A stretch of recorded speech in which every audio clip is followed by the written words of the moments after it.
there's this like the advice that Sai gave in this situation. I mean, it comes from obviously he has been in a similar situation, and even if he didn't handle it himself correctly when he was in that situation, you learn, as I mentioned, right? He maybe made a mistake, and he's thinking like, oh fuck, this is what I should have done instead, and now he's passing that advice on to us. But I'm surprised that he's actually sort of this acceptant of us, because he's actually showing softer sides of himself, right? Which is something I definitely didn't expect to see of Sai at all. I just expected him to be a hard ass and just, you know, an overprotective dad all the way to the end. But he's actually showing softer sides of himself, which is obviously pretty cool, you know, because it's nice to see those different aspects, different sides of people that make up the entire person. Because you can act as a front of like, I'm the baddest, badass, mean guy in the world, but that's not all that you are. That's just what you want people to think of you as. That's just how you want people to see you. But that's not everything that makes you you. As per Sai's advice, I returned to Karasu's office briefly in order to invite Misa out for the day. I had my reservations, of course, given where our conversation led before. I thought the last thing Misa would want to do would be to go out with me for the day. But despite that, it would seem as though Sai was completely correct. The reason for my visit initially shocked Misa, there's no question about that. But the second I proposed that we go out, her usual bright, cheerful self returned in full force.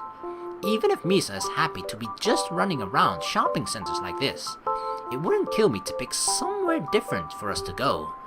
Day after day, we usually just hang around the park, a shopping center, my apartment, or around town. Those options are okay for now, but at some point, we need to come up with a better way to kill time. She seemed to really enjoy the lake I took her to in the past, even if it was out of the way.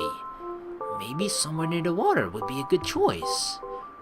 Or we're a bit too far from the ocean, but there are other places we can go that she might enjoy. Go to an indoor pool, go to another lake, ask Misa. That's what Sai said, right? Take her where she wants to go, so I'm just gonna ask her. I don't think the other two choices are wrong per se, they're definitely good alternatives, but I feel like asking Misa just shows that you're considerate of what she wants and what she feels. So that's why I feel like this choice is a better out of the three. It may seem like a rather passive approach, but this is all supposed to be for her benefit after all. If it's not somewhere she wants to go, then there's no point. Misa, take your eyes from the window for a second.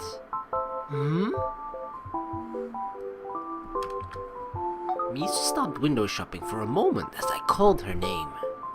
Shopping centers are great and all, but how about we go somewhere a bit different? As agreeable as always, it seems Misa is already on board, even without knowing the destination.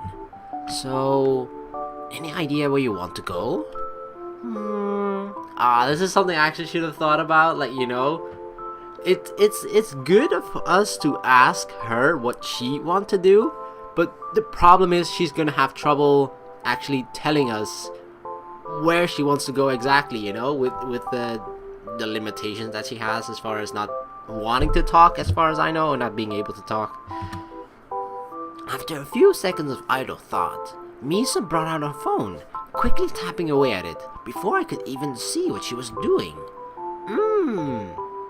Oh, it seems Misa has found her destination. Oh yeah, nice. She found a good alternative to let us know. This phone is actually really handy.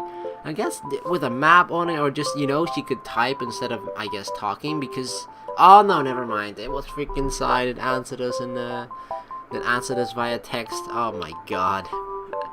I thought, okay, yeah, she can text after all, but no. As far as we know, she actually can't, so... Yeah, at least the map is useful. The tiny map on her phone is kind of hard to read, but it appears to be a lake within driving distance of here. Haha, I should have known. It may be a repeat of last time, but if Misa enjoyed herself, then there's no harm in repeating the experience. Oh wow, this beautiful backdrop. Having decided on our destination for the day, Misa and I set off.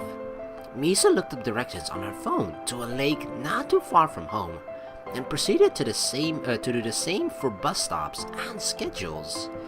After doing a bit of preparatory shopping, the two of us followed her directions, and before long, we had arrived. Aw, look at those clothes on her. A kitty cat. We did buy a few things, mostly food for the trip, but what surprised me was Misa's insistence that we go clothes shopping too. We'd been clothes shopping once before, and it took her the entire trip to pick a single outfit. This time around, however, she chose almost immediately. And unlike last time, I actually got to see Misa in her new outfit. She even wore it leaving the store, shirking the responsibility of hiding her concealed weapons and carrying her previous outfit to yours truly. Looking at her now though, I can't say I regret it. Come to think of it, Misa always seems to enjoy herself when we're in the more rural locations like this. We usually meet up in a park. We opted for the lake, and we tried to avoid venues with too many people crowded together. I'm gonna go out on a limb here and say, Misa. Silly question, but you really like nature, don't you? Haha, I figured as much. Usually I'd assume I'm just overthinking things, but with Misa never saying a word, observation and simple questions are important. And with that in mind, how about animals? Should we go somewhere with animals next time? Aw, so cute, she's so excited. Yep, that was an easy one. Between her insistence that we go to the circus and her love of nature, a fondness for animals wasn't much of a leap. Maybe we should go to the national park next time. Or we could go to the zoo. Oh, she looks so happy. I'm sure there has to be one somewhere around here. Aw, damn, I'm really on fire today, aren't I? Have you ever been to the zoo before? I know Sai isn't warm and the cuddly kind, but even he takes you out now and then, right? Nope, that's a no. There goes my rally. Well, that's okay. There's still plenty of time for that. If you don't go out much together, what did you do together growing up? Silly question, Suoh. Of course they went on a father-daughter killing spree. Crap. I'm just making things worse. On top of that, I've already ruined the mood, and we only just got here. How can I get Misa to cheer up again? Suggest something fun. I feel like Sai said we had to replace bad memories with good memories, right? That's how you sort of get Misa to forgive you or to forget about what happened in the past. So, yeah, let's just, not think about this and suggest something fun. Well, we're already here. It will be a waste not to. Never mind that. Let's still go back to what we came here for, okay? We bought everything needed for a picnic. Why don't we find a nice spot to sit down?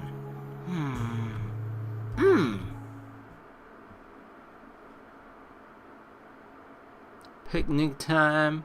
Having successfully changed the subject and brightened the mood, I walked around the park with Misa as we attempted to find a suitable location for a picnic. There weren't any tables or other furnishing for us to use, so there were no prime locations to set up. However, after 10 minutes or so of walking around, Misa and I found a spot we both agreed on. Aww, she is so adorable. What is that? A waffle? Apple pie? I don't know. Look at the amount of food we got. I see watermelon, corn, hot dogs. Is that a steak? What? Allow another minute for preparation. And here we are. I rolled out the cloth included in the hamper we purchased, leaving Misa to handle the food. We grabbed a plate each, spread out the different condiments, and started picking out what we wanted. Misa let out an excited gasp as she filled her plate, paying no mind to the fact that she could reach for seconds at any time. Like a greedy little kid, she made sure to grab all of the meat before I could get any myself, completely ignoring the vegetable platter as she did so. What? Don't even want delicious watermelon? Don't grab too much all at once. Leave some for me, okay? Ignoring my words, Misa continued piling food on her plate, using her fork far more skillfully than last time.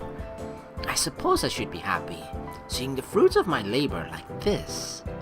But in this case, I may have taught Misa too well. If I don't hurry up, there won't be anything left for me. Well, nothing filling at least. Don't just grab the meat. There are plenty of vegetables too, you know.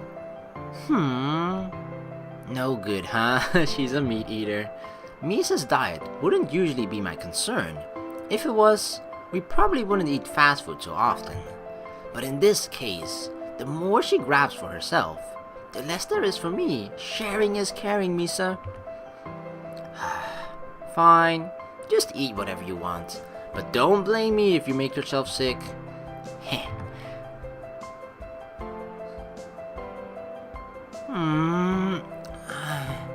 Well, I did warn her. Misa's barely touched any of the vegetables, and given how quickly she was eating, I wouldn't be surprised if she has indigestion. What's wrong, Misa? Feeling sick?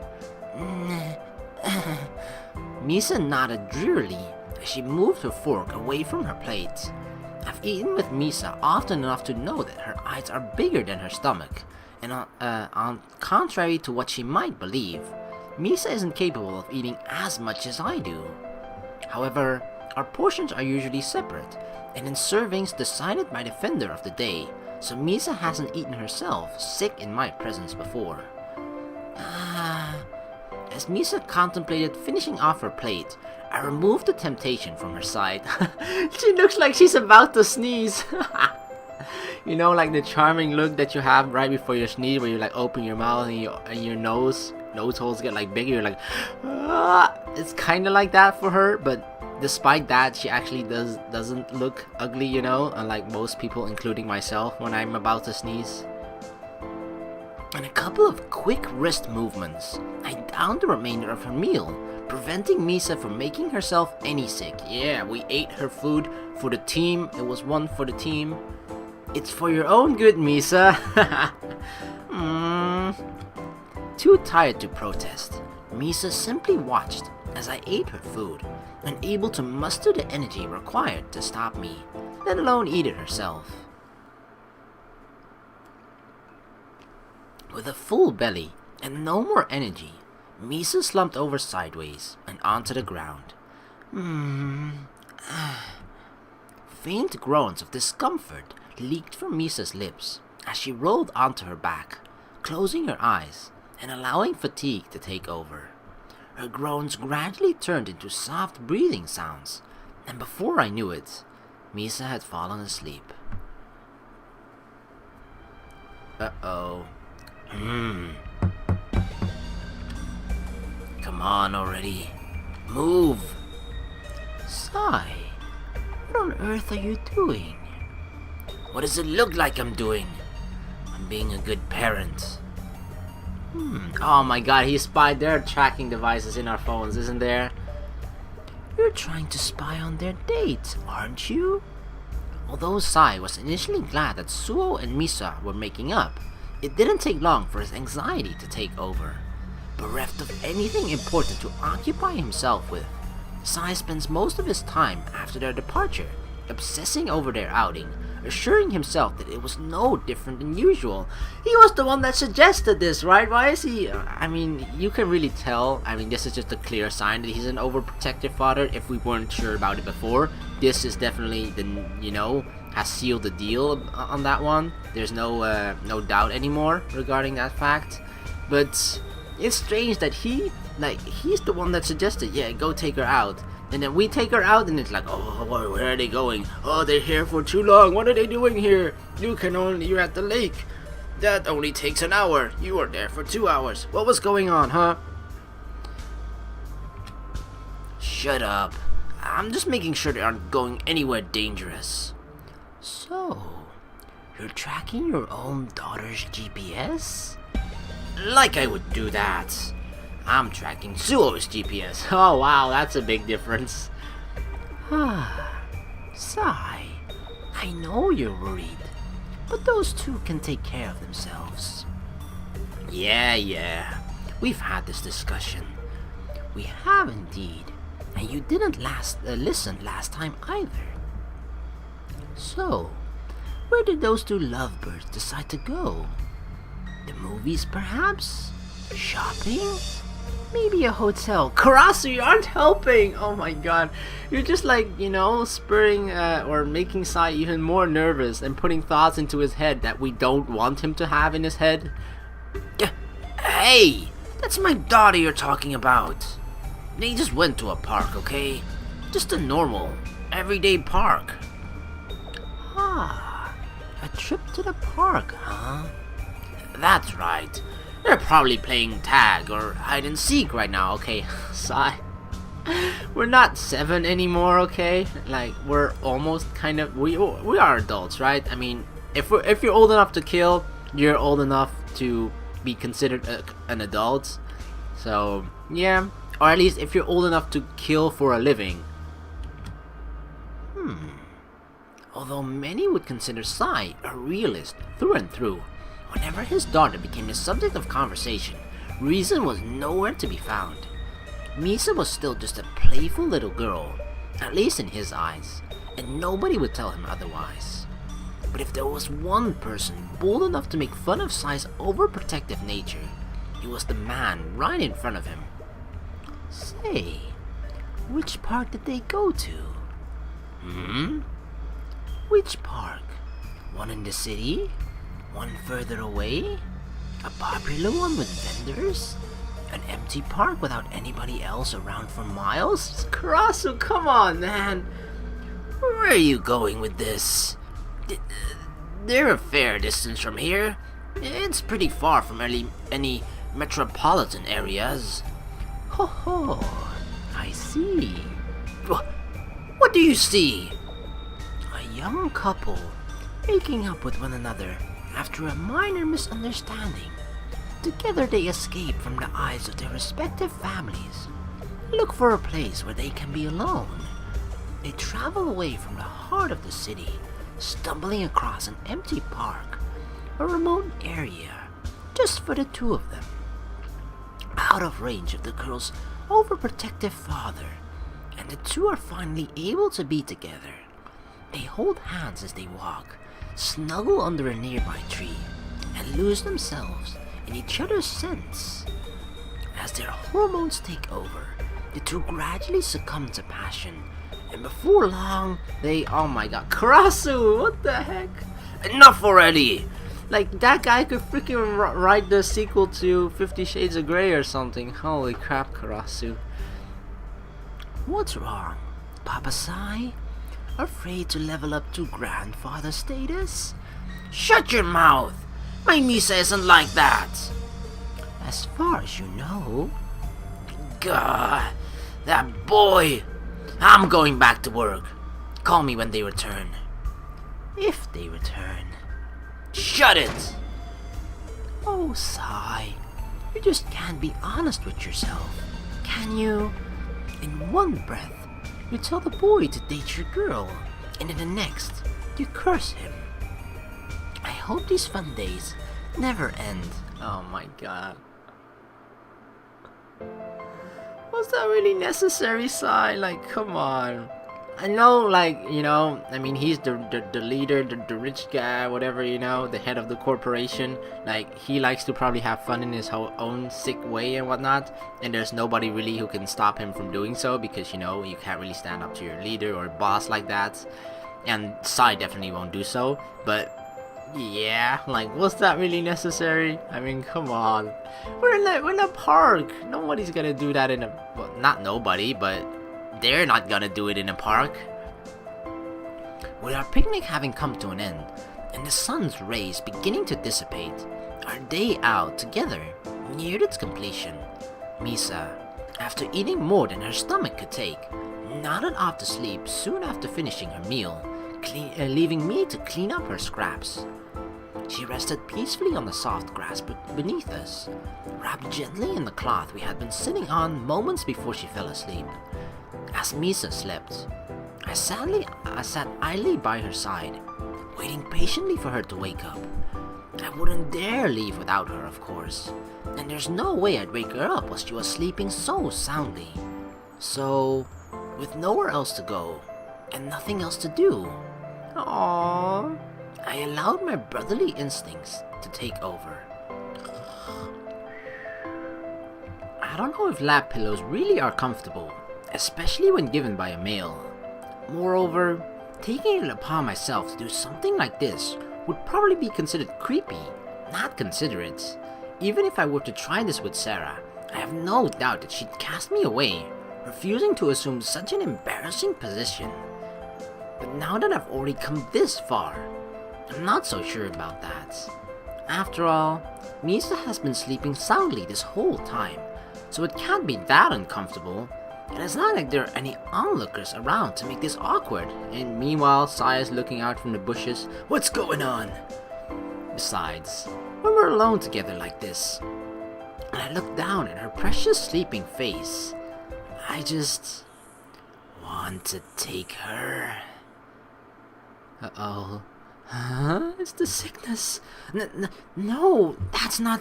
I didn't mean it like that. Misa and I get along well, and I do care for her, but I would never... Yes, you would.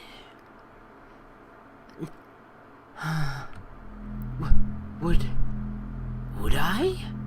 I've done a lot of terrible things, considering the length of my life, but something like that is just beyond despicable. What's more, I know that I'm not thinking clearly right now. I've been in this state before, and I remember this feeling all too well. It's the same sickening feeling in the bottom of my stomach, the same pain in my chest, that nagging voice in my head. It's made me act out before.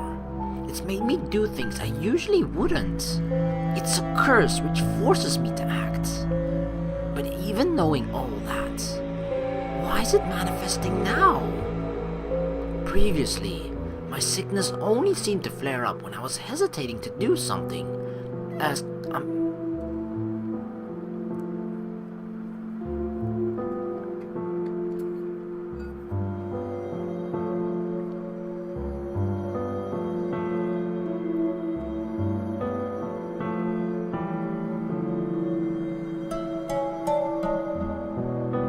Previously, my sickness only seemed to flare up when I was hesitating to do something I knew I should, or lying to myself about what I wanted. I took it as a sign that I was doing something wrong, that there was more to a scene than I let on. So why now? In a peaceful situation like this, resting happily with Misa by my side, what on earth could possibly... You don't deserve this. Oh my god, the thorns, they're taking over. I see. So that's it. Truthfully, I can't say that's wrong. As happy as this all makes me, as much as I enjoy Misa's company, this is all too good to be true. People like me, vile, perverted, sadistic killers, don't deserve this kind of happiness. I've been living a lie, convincing myself that I could have the best of both worlds.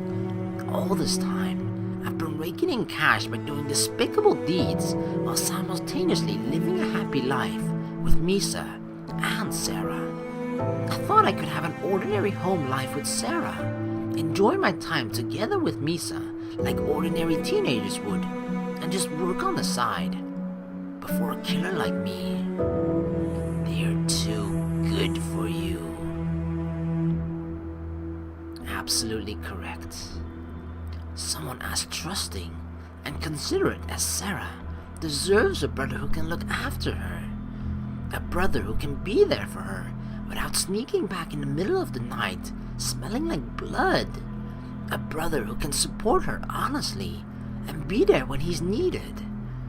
And Misa, A girl so gentle and forgiving, yet locked into a life she doesn't want. She deserves someone who can take her away from this dreadful, malicious lifestyle. Misa deserves an ordinary life. Classes at school, friends with her own age and gender, a part-time job that doesn't involve slaughtering strangers. The person those two need isn't me. Really. Just what am I? As my angst reached its peak, sudden movement on my lap brought me back to reality. Ah, yes. She's finally awake. Don't do something stupid. With a full stomach, and now a good rest, Misa must be feeling rather fulfilled by now. But for how long will it last? The casual bliss of waking up, the few moments before memories of the previous day kick in. It may take a second, but when Misa realizes where she is, she'll regret coming here. Waking up in the lap of a killer, a person she barely knows, has to be an awful shock. After all, although we've been spending a lot of time together, I realize that Misa isn't here with me because she wants to be. Her father asked me to show her this town. Karasu practically forced us on one another and suggested that we go somewhere different. Every step of the way, other people have been making decisions for her. There's no way Misa doesn't resent me by now. It's only a matter of time before she... Oh, she's smiling. Don't listen to your sickness or your doubts, Suoh.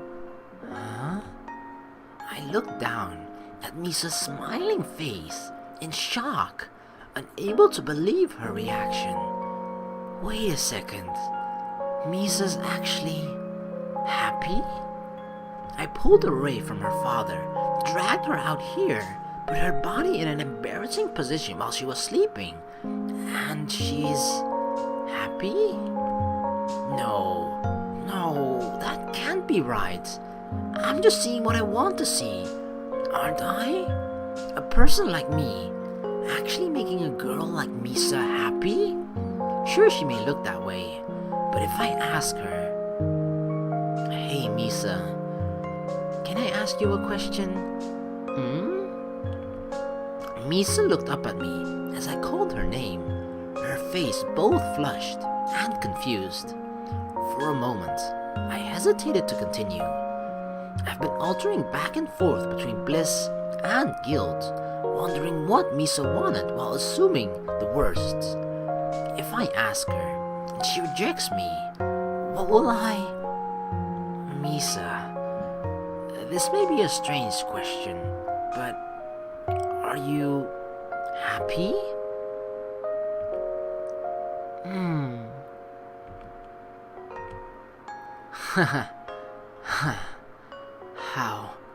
How stupid. Really, what the hell is wrong with me? Getting so agitated over nothing. Here I am, enjoying a scene of pure bliss, and all I could think about it was how it must all surely be a lie. Be it my sickness or my pessimistic nature, I refused to see the good around me, automatically assuming the worst and deluding myself into thinking it was true.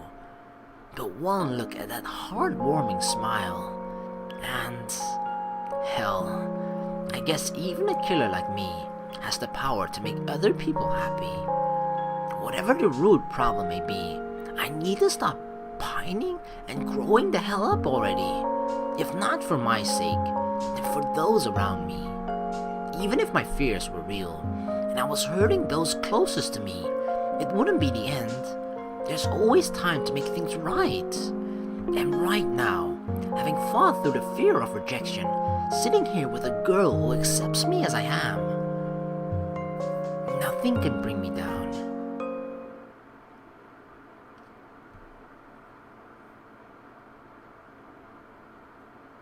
The next day, Sunday night, November 13th. Once again caught up, waiting for our comrades. Sunday's meeting started later than anticipated. But instead of wasting our time waiting for Vincent and Violet, the duo who had gone missing once again, we waited for news from Leon, who had been tasked with finding them. Sorry I'm late. You wouldn't believe the week I've had. Save the drama. Did you find them or not? No, sir. No sign of Vincent or Violet. I followed the GPS coordinates I was supplied with, but every time I started closing in, the coordinates changed dramatically. What if they're working for the enemy or something? For Adder? I don't know. So their GPS tracking has been tampered with? Either that, or the signals are being distorted. Alright, Leon. Keep at it. Kane, back him up. Between the two of you, I have no doubt that you'll be able to corner the deserters. Yes, sir. Another week without a full team, huh? Is that a problem? We managed just fine last week. I know, and we have fewer assignments this week too, since I anticipated that Vincent and Violet would not be found. The problem is, with the three of us taking over for everyone else, we won't have time for the special training I was planning. Special training? What kind of training did you have in mind? Training for Adder, obviously. You're doing just fine in combat training, but our upcoming mission requires stealth, speed, and reflexes, not physical strength or combat ability. When we get the chance, I'll be having you and Misa run through obstacle courses, practice hiding from guards, avoiding traps, and anything else I believe you'll need to learn. That sounds daunting. Will we really need that? I thought we only had to follow your instructions. You will. What I'll be preparing for you is for the worst case scenario. In all likelihood, you'll need to do a little more than disable a security device, grab what you can, and walk out. But if something does go wrong, I want the two of you to be prepared. I see. Well, it's not worth fretting over. For the time being, focus on your job. The two of you have higher priority targets this week. We do? Given our fluctuating number of comrades lately, Carasso and I thought it's best to only accept high priority work until after Adder. We need to keep up appearances, so the other criminal masterminds in the city don't suspect that Carasso is up to something, but we can't overwork ourselves either. Even if I only have a few assignments this week, all too important to pass up, and yours are no different. Sai handed me 2 profiles, each thinner than usual. Most of my assignments contain plenty of mundane information about the target's everyday life, background, associates, and anything else that might be helpful in tracking them down. Thin profiles were a bad sign. Once you read those, you'll understand. Don't rush this one. Take your time, be careful, and wait for the right opportunity. This coming week carries great importance, and neither one of us can afford to fail. And of course, while I'm sure I don't need to say so by this point, this time it is especially important. No matter what happens, do not get caught.